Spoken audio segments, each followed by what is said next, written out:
IPL second half ఊహించినట్టుగానే రసవత్తరంగా సాగుతుంది. Points టేబుల్లో టాప్ 5 అవతల ఉన్న జట్లు మళ్ళీ గెలుపు బాట పడుతున్నాయి. ఫలితంగా టాప్ 4లో ఉన్న జట్ల స్థానాలు మారుతుండడం ప్లే ఆఫ్ రేస్ను మరింత ఇంట్రెస్టింగ్గా మార్చేస్తుంది. ప్రస్తుతం పాయింట్ల పట్టికలో రాయల్ ఛాలెంజర్స్ బెంగళూరు అగ్రస్థానంలో ఉంది. 14 పాయింట్లతో ఆర్సీబీ జట్టు ప్లే ఆఫ్స్కు చేరుకోవడానికి చాలా చేరువలో ఉంది. ఆర్సీబీ ఇప్పటివరకు ఆడిన 10 మ్యాచ్ల్లో 7 గెలిచింది. ఆ జట్టు ఇంకా 4 మ్యాచ్లు ఆడాల్సి ఉంది. వాటిలో 2 హోమ్ గ్రౌండ్ చిన్నస్వామి స్టేడియంలోనే జరగనున్నాయి. టాప్ 4లో ఆర్సీబీ స్థానం సంపాదించాలంటే మిగిలిన 4 మ్యాచ్ల్లో 2 గెలిస్తే సరిపోతుంది. అటు 10 మ్యాచ్ల్లో 6 విజయాలతో ముంబై ఇండియన్స్ పాయింట్ల పట్టికలో 2వ స్థానంలో ఉంది. ఆ జట్టు వరుసగా 5 మ్యాచ్ల్లో విజయం సాధించింది. ఇప్పుడు ముంబై ఇంకా 4 మ్యాచ్లు ఆడాల్సి ఉంది. ప్లే ఆఫ్ బెర్త్ ఖాయమవ్వాలంటే అన్ని మ్యాచ్ల్లోనూ ముంబై గెలవాల్సి ఉంటుంది. కాగా 3వ స్థానంలో ఉన్న గుజరాత్ ఇప్పటివరకు 9 మ్యాచ్లు ఆడగా అందులో 6 మ్యాచ్ల్లో గెలిచింది.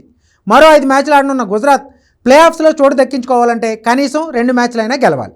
మిగిలిన మ్యాచ్ల్లోనూ గెలిస్తే టాప్ 2లో చోటు ఖాయం. ఇక ఢిల్లీ క్యాపిటల్స్ పరిస్థితి కాస్త ఇబ్బందుల్లో ఉందనే చెప్పొచ్చు. ఇప్పటివరకు ఆడిన 10 మ్యాచ్ల్లో 6 మ్యాచ్ల్లో విజయం సాధించింది ఢిల్లీ. కానీ గత 6 మ్యాచ్ల్లో 4 ఓడిపోయిన తర్వాత ఢిల్లీ సమస్యలు కొంచెం పెరిగాయి. ప్రస్తుతం పాయింట్ల పట్టికలో 4వ స్థానంలో ఉన్న డీసీ టాప్ 4లో నిలవాలంటే మిగిలిన 4 మ్యాచ్ల్లో 2 గెలవాలి.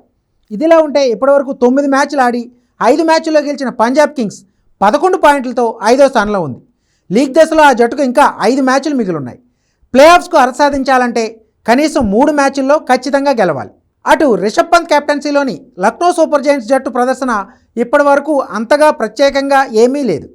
ఎందుకంటే ఆ జట్టు ఇప్పటివరకు 10 మ్యాచ్ల్లో ఆడి 5 మ్యాచ్ల్లో మాత్రమే గెలిచింది. మరో 5 ఓడిపోయింది. లక్నో జట్టు టాప్ 4కు చేరుకునే అవకాశాలు ఇంకా ముగియలేదు. లక్నో జట్టు మిగిలిన 4 మ్యాచ్ల్లో 3 గెలిస్తే ప్లే ఆఫ్స్ బెర్త్ ఖాయమైనట్టే. మరోవైపు ఢిల్లీని 14 పరుగుల తేడాతో ఓడించిన కోల్కతా ప్లే ఆఫ్ అవకాశాలను సజీవంగా ఉంచుకుంది. 10 మ్యాచ్ల్లో 4 మాత్రమే గెలిచిన కేకేఆర్కు లీగ్ దశలో ఇంకా 4 మ్యాచ్లు మిగిలిన్నాయి. ప్లే ఆఫ్కు క్వాలిఫై కావాలంటే అన్ని మ్యాచ్లు కోల్కతా గెలవాల్సి ఉంటుంది.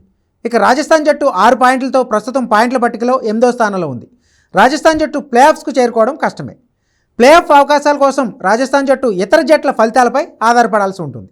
మరోవైపు గత ఏడాది రన్నరప్గా నిలిచిన సన్రైజర్స్ హైదరాబాద్ ఇప్పటివరకు నిరాశపరిచింది. 9 మ్యాచ్ల్లో కేవలం 3 మాత్రమే గెలిచింది. 6 మ్యాచ్ల్లో ఓడిపోయింది. హైదరాబాద్ జట్టుకు లీగ్ దశలో ఇంకా 5 మ్యాచ్లు మిగిలిన్నాయి. ఈ మ్యాచ్ల్లో 1 మ్యాచ్ ఓడిన ఎస్ఆర్హెచ్ ఆట ముగిసినట్టే.